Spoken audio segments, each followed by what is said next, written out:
Hello, everyone. Happy holidays to you, and welcome to Cloud Wars Live, where we explore today's digital revolution by speaking with business executives and thought leaders who are changing how the world lives, works, plays, learns, and dreams. Our guest today is a regular monthly guest, part of our Digital All-Stars, Tony Uphoff, and I would say Tony is both a business executive and a thought leader. Tony, welcome back to Cloud Wars Live. Hey, Bob, always great to see you. Thanks so much. Yeah, Tony, it is a wonderful time of year here. I think from some of the thoughts that you sent over that you wanted to touch on today, I mean, they're recurrent throughout the year, but they seem to be, some big picture views you wanted to get into here. And one of them that I thought was fascinating, right, is please just be sure to touch a little bit on, what you're doing here. You're CEO of Thomas and your Thomas Net that connects buyers and sellers in industrial markets with extraordinary levels of data. But you've got some thoughts here about corporate entrepreneurship. So big companies, mid-sized companies, small companies jumping into this. What are you thinking about with that these days? Yeah, it's interesting, Bob. I mean, you and I have shared a recent experience at Carnegie Mellon University where there was a corporate startup, corporate leadership, entrepreneurship event. And it really, to me, it reflected several things. So one of the main takeaways I had from it that I think you and I continue to talk about is if you think about, medium to large corporations, they've been on this journey across every industry. And let's call the journey digital transformation. And while it's become a cliche, it's a very real thing. And by the way, that's a horizon goal and an ongoing process. It's not an end state. And so, we march along and, companies are at greater or lesser, stages of that process. What hits me and our mutual friend, Sean Ammirati, who's also a regular on the podcast, I think has a great way of thinking about this, that at some point, digital transformation should start to enable business model transformation. And as we started to throw around examples of Disney Plus, and I'll come back to that one in an example, but we've explored that on your program, or certainly Sean has before. What hit me about it was not the fact that Disney was able to exploit technology and streaming and suddenly build what appears to be overnight a $20 million or 20 million subscriber base and all the crazy stats that we know to be true. What hit me was they've been at this for a while. Michael Eisner was talking about, right, 2 CEOs ago, Michael Eisner was talking about digital transformation. They've swung and missed quite a bit. They've spent tons of money on digital initiatives that didn't pan out through either acquisition or, startup. And then some tipping point was hit here where now they could actually step into something that leveraged their unfair competitive advantage, as our friend Sean would say.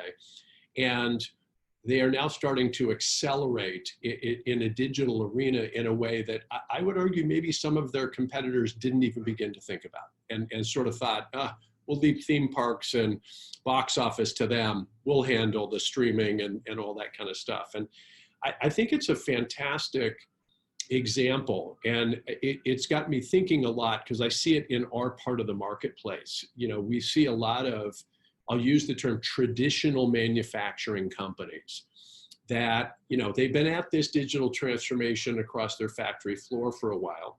They're starting to now look at the digital transformation of their supply chain, sales, and marketing, and you're starting to now see some really innovative things. And I could argue there's some new business models emerging, some new partnerships, some new growth that's emerging. And I guess I look at this as a framework, Bob, to think, there may be life in the old model yet for some of these companies, but all kidding aside, I'm wondering if there's an inflection point that many of these companies are hitting in terms of just staying at it day after day after day, and they've hit some sort of a milestone or metric here where all of a sudden now it doesn't feel odd to think of a new digital business model or a companion business model or an incremental business. And we, I'll give you a fascinating example. Many analysts, not all, but many stock analysts are putting General Electric back on a buy list.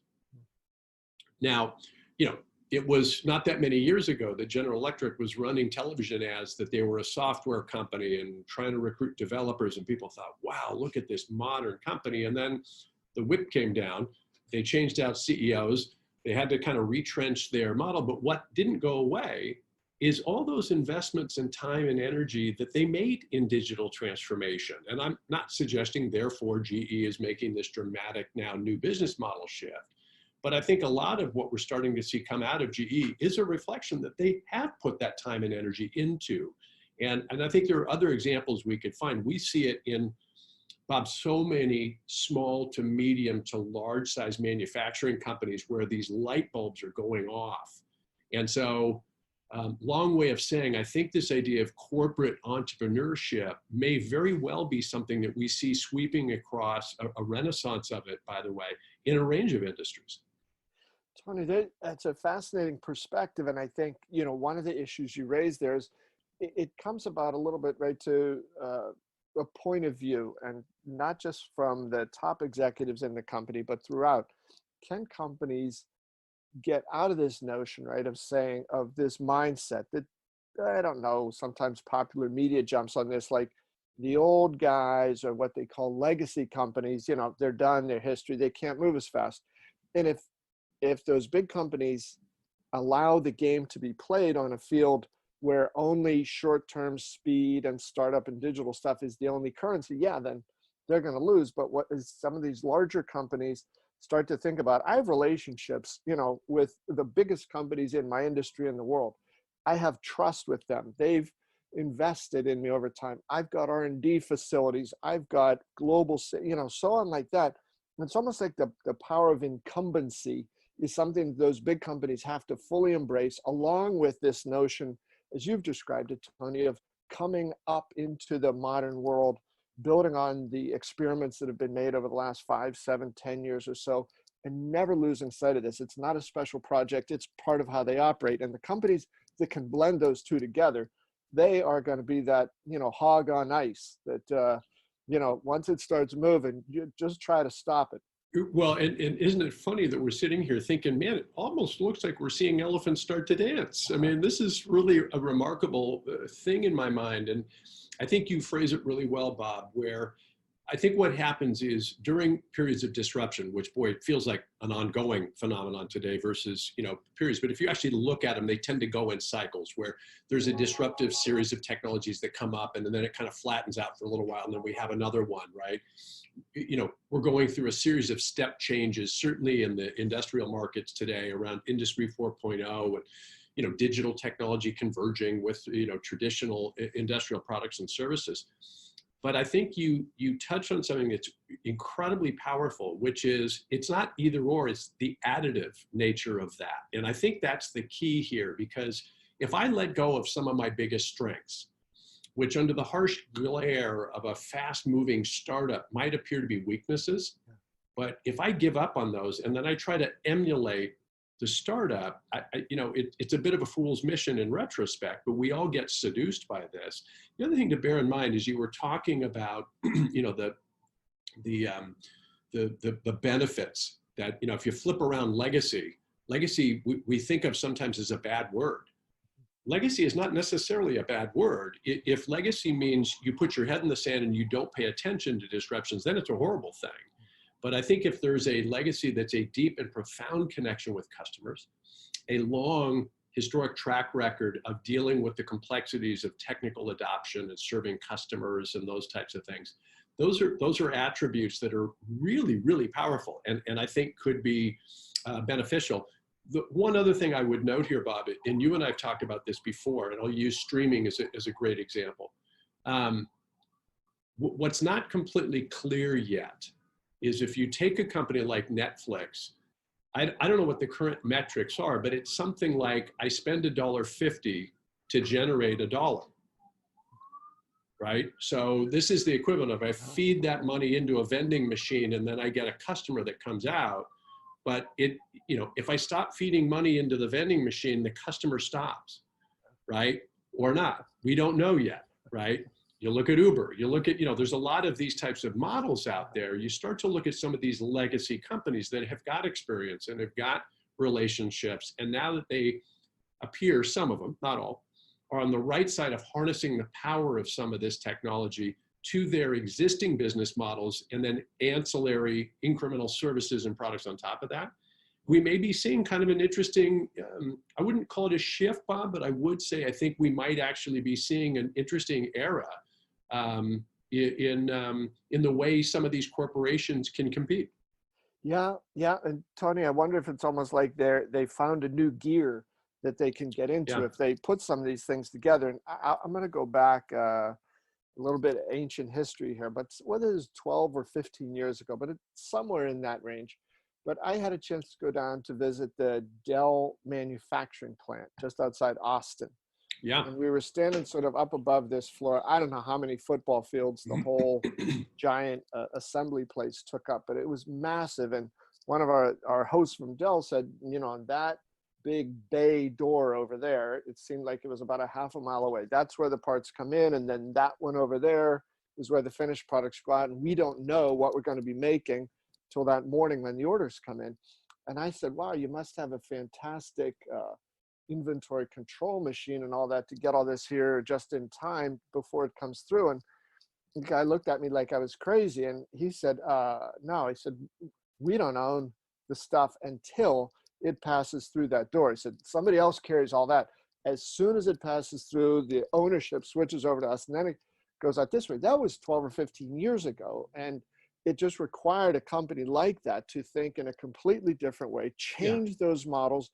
And they're not being unfair about that. What they're saying is, I'm not going to be able to compete if I take the old model into this new era. So I'm going to find suppliers who are willing to hook up in this new model with me and do things in a different way. And again, that sense, your point here about the corporate entrepreneurship, thinking like the startup, thinking in different ways, thinking what's the best outcome, not necessarily how do we replicate the things we've been doing forever and just make them a little more efficient, even if that's eventually going to kill us. Well, and I think, Bob, one of the things, if you go back and study these, and I think Dell is a textbook example, how many times has Dell gone through reinvention and went private and, all the different things that they continue to do to stay current and relevant, and acquisitions and new product launches. I think where you see oftentimes companies lose the beat is they see the opportunity in these new technologies. I mean, people forget, PARC, Palo Alto Research Center, was started by Xerox, for God's sake, right? So arguably Xerox invented the GUI as we know it, the mouse as we know it. I can't remember if Ethernet was a part of that original PARC. They didn't monetize any of these other than laser printers. And so, history teaches us over and over and over and over again, right? That, it's not about not understanding the new technology, but it's about how do you put it in an arena in the company that it can be best, leveraged. And I think what Dell and other companies realize is you have to be really careful about going to somebody managing a legacy process and saying, I got a new product I'm going to hand you, because they're likely not, that's an organizational architect challenge. It's not necessarily a lack of understanding of the technology. And I think sometimes as outsiders looking in, we go, oh, IBM didn't understand the PC. No. IBM understood the PC quite well. Actually made a pretty damn good PC. They didn't necessarily set up the right organizational architecture to be able to exploit the benefit for their particular company. And I think what's also happening is companies are getting smarter about understanding how to manage this, right? If that makes sense, because I think there's some people and process issues here that are equally important to the technology. It's not just, oh my God, we found this magical digital transformative technology and that therefore is going to unlock all these business models. That's not the hard part. The hard part is, in my opinion, is actually getting the organizational structure and the engagement in and around those things operating the right way. I think that's the trick. Yeah, and Tony, so let me ask with that, because I think you've raised that intersection there very nicely. At a time when we have more data coming in, capturing it, analyzing it, looking at it, evaluating it than we ever have before, at the same time, there's also, because of the pace at which things are changing, the pace at which customer desires and expectations are changing, whether that's consumer business, everybody's got to be able to become more comfortable with a little bit of ambiguity. Yeah. So you've got all this Yeah. data come in, but if you try to sit and wait, right, and freeze it till you get perfect data, all risk removed from it, you're never going to take any action. And the world just doesn't allow for that type of, easygoing pace anymore. Yeah, I think you're spot on, Bob, on that. And I don't know what the number is, right? I will say, as I go out and about and talk to manufacturing companies about the pace of change, about digital transformation, about changing customer needs, how they're looking at the world. I was with one of our customers, a company called Rodon, and they were launching a fascinating new product that's called Seal Dry. And it's kind of what it sounds like. It's for commercial building, where historically, if you're putting windows, either retrofitting or building a new building, there's a fairly complicated thing of, making sure they can stay dry and, caulking them off, and it's fairly costly. Well, they actually built a modular rubber unit that goes into that application. It fits in cleanly and easily, and you're off to the races. It was a really brilliant move on their part. When I was talking to the CEO of the company about, how did you, understand that the market was ready for this? I can't remember the percentage, Bob, and I'm going to slightly, screw this up. But I want to say he said something like, I'm about 60% that we're right. And the part that he believed that he had right were the dimensions and the actual job to be done of putting one of these in a commercial, building. What he didn't really know is, would they eat the dog food? Is this, we think we've, solved the challenge, and it looks like it's taking off. But I use that as an example as I go out and talk to a lot of our customers or industry leaders. When this topic comes up, especially if we're not being recorded or it's not on a panel or something, most business leaders say, hey, you've got to be comfortable today with incomplete data, or perhaps I have the complete data. I don't have the complete pattern of what the data is suggesting, right? I don't, I've got it over 50%, right? But there's a lot more analysis I could do on the data, but directionally it's guiding me in a direction that I believe is the right direction for us to go. Yeah, Tony, that brings to mind, if you can get to 60%, 70, 75%, that's pretty healthy. But I think it's also informed, right? Isn't it? Would you say by somebody's level of exposure, if a decision maker, if he or she is spending all of his or her time inside the four walls of the company, in a way that's okay. But when you try to fill in that somewhat unknown or slightly unknown 25, 30%, you darn well better have an outside in perspective that gives you that best sense of, is this going to be the calamitous 30% that I don't know, or is this something that we can correct on the way? Yeah, and it's interesting. You and I have touched on this before, Bob. This is not a new playbook, but it's been new for our company over the last 3 years. We formally implemented the Harvard strategy of jobs to be done as a research methodology and a formalized process. And one of the things that I found fascinating, it relates to exactly to what you're talking about, is by definition, it's a qualitative. We did, one of the most exhaustive jobs to be done analysis of the industrial buying process, but it was still 500, 90-minute interviews. It would be almost physically impossible to do it at whatever scale, in the tens of thousands, let's say, as much as you would like to. However, what it did, Bob, is it helped us with that incremental. So when we started combining the insights of the jobs to be done of our user set with the data we could see coming through the platform, suddenly now we thought, oh, you know what? The qualitative analysis here is helping us put the data into perspective. We can see the pattern a little bit better. The other thing that it challenged, and I think this is, it sure challenged me, is I'd like to believe as a business executive that I, more times than not, and let's say upwards of 90% of the time, I make rational decisions based on the data. Probably not in front of me, but perhaps when I'm not in the room, it's probably observed that I oftentimes use data to rationalize the decisions that I made. And so I think the point I'm making is I see this all the time too in our industry, in the manufacturing industry, because there's a lot of perception reality and a lot of different things that are going on.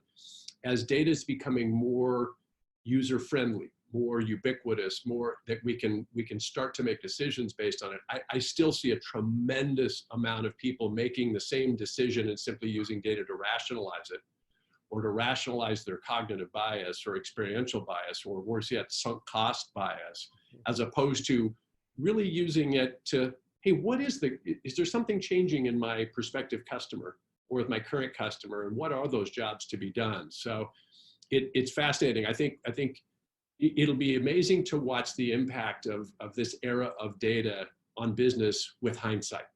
Yes. A decade from now, and to really see how far we get with it. Because I think we're still like kids with a hot rod, to a certain extent with a lot of these data and analytic tools. And I think sometimes we're really using the data appropriately. Other times I think we're using it to rationalize what we do. Yeah. Yeah. Tony, I love that. And I would just ask, your thoughts on one other point here. I think in, the things we've talked about here, the changing level of desires and expectations of customers, the need for these truly data-driven organizations and insights, that sense of being able to operate with some ambiguity, the rational types of decision-making.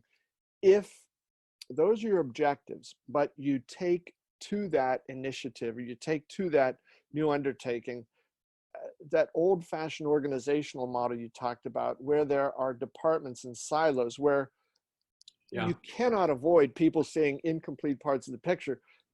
It's a terrible, terrible handicap you're putting around yourself. And those walls have to come down so that end-to-end visibility, everybody understands what the customer's doing, why operations has to do this, why engineering's doing that, why the service team is, requesting some different ways of engaging. So CEO of Thomas, working with a lot of these companies, do you have a sense of how well equipped companies, your sense today, where are they? Are they getting this? Are they getting the new type of organization along with all this new data-driven, data-accelerated model?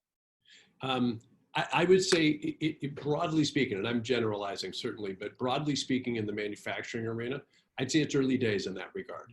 I don't think data is a new thing. I think they've had data before, but it's data around, 99% the product was manufactured the right way, system downtime, those types of data analytics. Now suddenly getting data on trends, data on customer behavior, data on customer adoption, I think is somewhat new, at least in an operational sense.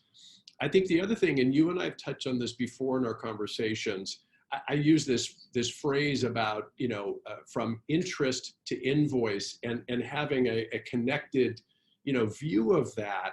A lot of our customers have a very clear view, as most, businesses do, between the quote that they give out to an invoice, but really understanding what went before that. And I mention it because what we've found, certainly in our own company, is we went through that metamorphosis, but I've seen it in other companies, is that tends to help break those silos down. So initially what happens is you start on this journey, people get very protective because they think, oh, I see what they're doing.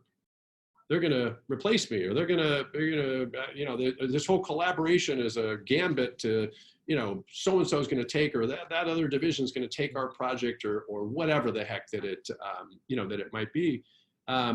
But the reality is, when you start connecting these systems, we saw it in a microcosm here inside of our company, but I see it, Bob, in a lot of our customer companies, but also other companies that I work with. So Tony, along with that, some great discussion here from you about what goes on sort of inside. Now, then how companies are communicating outwardly. What is this new sense of value? And we had talked about it a little bit recently. I had worked at Oracle for 4.5 years. I have great respect for the company, a lot of the people there, but there is still a little bit of the old guard approach of saying, if I just go out and bash my competitors, that'll freeze the market and allow me a little extra time to get some of my newer products out there into the market. And I had just said, I think that that's just the wrong way of going about things today, especially in the tech business, where some of these companies have really, really done a good job of becoming truly customer driven in their aspirations, and especially in how they articulate their value to the world. So I know this is something you've studied closely, throughout your career and at Thomas. What do you think about this whole thing of a new type of narrative coming up? I think it's a big deal, Bob, and I think it's a bigger deal than most people are realizing at this stage. And I'll give you a real simple example. And if you don't mind, I'll use the example of the company you just brought up.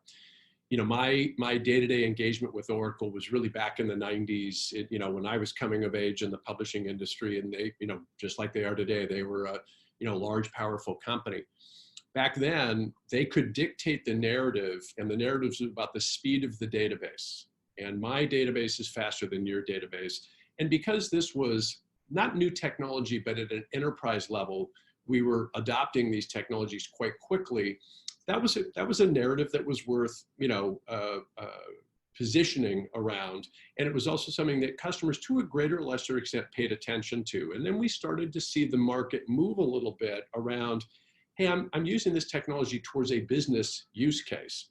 And so I think back then, Oracle kind of got the idea of how to go in and focus on a business use case. But I don't know if it was ever really culturally ingrained in how the company operated. Jump forward to today, and you've got a lot of very nimble, agile companies that I would argue, Bob, were built from the ground up based on current jobs to be done from these customers. And I think what ends up happening is in the narrative, we're in an era where, as you and I were talking a few minutes ago, we're talking about making decisions on incomplete data. We're talking about transparency in these things. I guarantee you, as various people watch this, they're going to nod their heads because that's the world they live in too. So to openly pretend that you're, focused on something that's not actually true makes you look like the old guy screaming, "Get off my lawn," in an era where I think, not just millennials, we all yearn for a bit more authenticity and transparency. But more importantly, I think, is the thing you're focusing on, which is, hey, enough about you. How about me? I'm the customer. I want to see you understand my jobs to be done, and I want to see you communicate with me that you really do understand those things, because that's what I'm buying, is your ability to help me with the jobs that I need to get done, not the fact that you're bigger or smarter or better than your competitors. But look, old habits die hard. These incumbents like Oracle are not going to go away. I'm not saying that. But I think I think the lyrics of the narrative have changed. And I think they're singing an old songbook that doesn't resonate with customers anymore. Yeah, Tony, in there, there was a sort of a bond, or was it almost like a very close-knit community for a long time, right? Oracle made intensely, and many of these other tech companies as well, they made intensely technical products. They sold them to an intensely technical audience using intensely technical language. It was product out, and it went that way. And it's just wildly different today. You're involved, right, in a lot of the technology buying decisions there for your company, and the leaders that you speak to from industrial markets, more and more so that way. So it is funny, and I think it's good lesson for everybody in every sort of industry to sit back and say this: am I thinking about this from the inside out view? Am I seeing it from the outside in? And that influences everything from how companies present ourselves to the outside world, to how we structure ourselves internally, how we're able to close that gap, that last 25-20% of ambiguity. Is it with hunches from inside the company, or is it from customer driven expectations and aspirations on the outside? Well, and I do think that that if there's a gap between, let me call it marketing, and the narrative of marketing, and your customer promise, which should be implicit in your marketing, but could manifest itself in your sales, to the brand experience. Regis McKenna used to call it the total experience there, when I actually use your product and service. Because of our understanding today and our access to information, boy, if those aren't in relative orbit with each other, we're going to know it really quickly, even if we don't intellectually go, oh, it's the gap in those things that I just described. It's just in that experience. We all have this all the time. And, we can draw examples out of airlines or things that are a part of our daily lives. But if you're in an arena as a customer and you realize this company doesn't understand me, they do not understand me, right? That I think technology is not immune to that problem. And I think particularly as enterprise technology has become more personal, we all use it in so many different, I think of, products like Slack or even some of the, ERP products or, these are things where personal information's in there, complex company information. I live and die by my access to these systems. They become very personal in the way that I use them. I'm not saying I put my personal data in there, but my use of it becomes personal to me because it's my profession. And so I think sometimes understanding, the personal experience that a lot of these business users are having has to be a part of the equation here. Yeah. And Tony, before we wrap, I want to ask you, just give us a little teaser on some thoughts you have about leadership coming up here, and we can talk more about that next time. But I first wanted to give you an example. I think this is a classic to me of, as you said a couple minutes ago about the customer, like, hey, I'm the one paying the money here. Could, get a little bit of this? My one cousin, Tom, he's a real rascal, great guy, had a good career at JP Morgan Chase, but Tom's one of those people who can, talk constantly. Everybody laughs, talk so much about himself all the time. But every once in a while, like on the golf course, he'll say, oh, I'm sorry, I've been talking about myself too much. He said, let's talk about you. What do you think about my swing? I love it. It is, it's not as easy as it sounds, right? To get that outside in view. And I think that's tied up somewhat in your developing thoughts here about leadership. So give us a little teaser where you're at on that. Bob, I've just been watching our journey, but also the industry that we serve. And I'll start with this digital transformation, but also the use of data.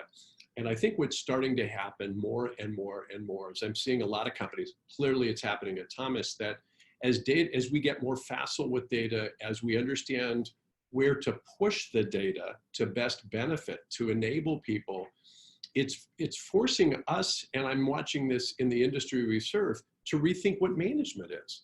So, at the end of the day, what is managing? If I'm doing the right job of architecting the organization the right way, and I'm pushing the data down to proximity to the people that can act on it on behalf of customers and to the best benefit of the business, that the whole concept of managing starts to change. Now, this isn't a new idea, but I'm wondering, Bob, not unlike the first topic we got into, are we hitting some tipping point? Because I watch it happening here where, we're developing scorecards and other things where we're pushing the data. We've created all kinds of dashboards where we've had the data, but it's about where we're giving access to the data and enabling things, and really fun things are starting to happen. I watch this happening in our customers where people on the factory floor are looking at real-time data to be able to make decisions. They're looking at customer orders, customer needs. They're sharing this. You can go into some of these factories and there'll be, how many orders are shipping, where they're being shipped, all kinds of data and information where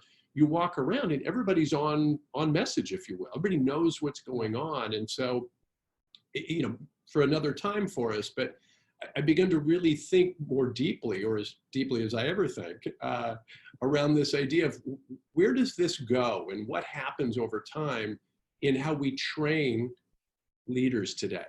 Because, we've said for years the cliche of we don't need managers, we need leaders. And that was kind of this comment that people would make, but we didn't really unpack it or really understand what it means. And if indeed we have data and systems that help quote unquote manage or guide, then what is it that we want leaders to do? And is it becoming more facile at making decisions based on 60 to 70% of the data? Is it understanding more profoundly the jobs to be done by customers and what does that mean and how do you implement those processes? Is it more around understanding how to organize innovation in ways that won't disrupt a core business? Now, these are all obvious things that leaders do, but I guess where I'm going is will this start to create a different need in the way we think about not just training, perhaps even who and what skill sets we want out of leaders of businesses? And I'm thinking most acutely around the manufacturing industry, but I think this could be applied in other areas. Yeah, Tony, and as machine learning continues, its extraordinary impact, inside there as well.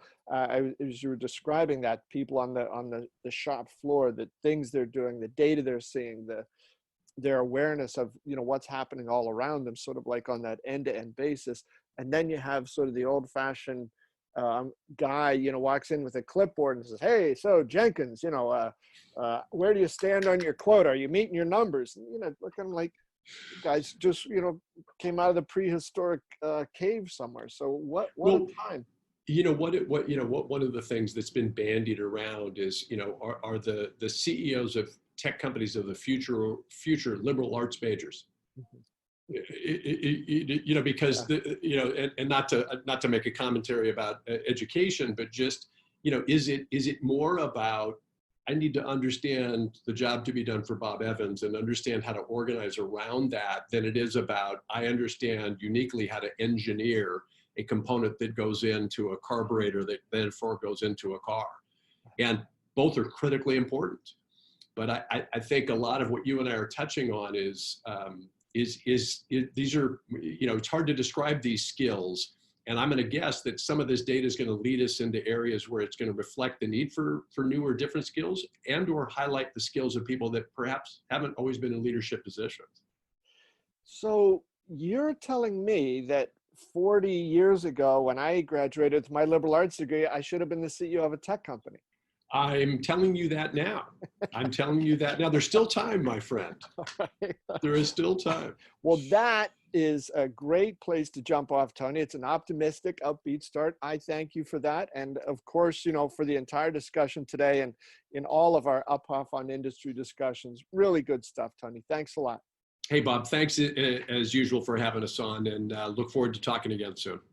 All right, folks. And thanks to all of you for checking in here with Cloud Wars Live. We hope it was fun for you, and we look forward to seeing you next time. So long.